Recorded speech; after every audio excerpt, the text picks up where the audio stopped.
Hello সবাইকে, আমার আরেকটি নতুন ব্লগে অনেক অনেক ওয়েলকাম। এটাও একটা রান্নার ভিডিও নিয়ে চলে এসেছি।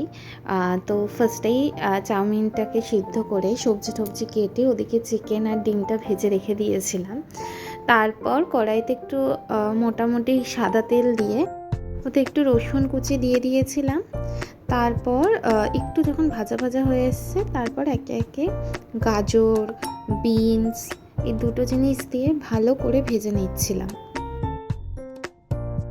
একটু ভাজা হয়ে যাওয়ার পর লম্বা লম্বা করে ক্যাপসিকাম যে কাটা ছিল ওইটা দিয়ে দিলাম, দিয়ে একটু নাড়িয়ে নিলাম। তারপরে পেঁয়াজ যে কুচি কুচি করে কেটে রেখেছিলাম সেটাও দিয়ে দিলাম। লঙ্কা কুচি যদি চাও কেউ অ্যাড করে নিতে পারো। তো একটু ভাজা হয়ে যাওয়ার পর সিদ্ধ করা চাউমিনগুলো দিয়ে দিয়েছিলাম ওতে। এটা কিন্তু চাউমিনটা মোটামুটি 60 থেকে 70% সিদ্ধ করা ছিল। তারপরে মানে মোটামুটি নাড়ানোর পর ডিম আর চিকেন যেটা ভেজে রেখেছিলাম ওটা দিয়ে দিলাম। আর মোটামুটি যখন হয়ে এসছে তখন উপর দিয়ে একটু সয়া সস দিয়ে ভালো করে নাড়িয়ে নিলাম। ব্যাস হয়ে গেছে ঘরোয়া চাউমিন। সার্ভ করেছিলাম পেঁয়াজ দিয়ে।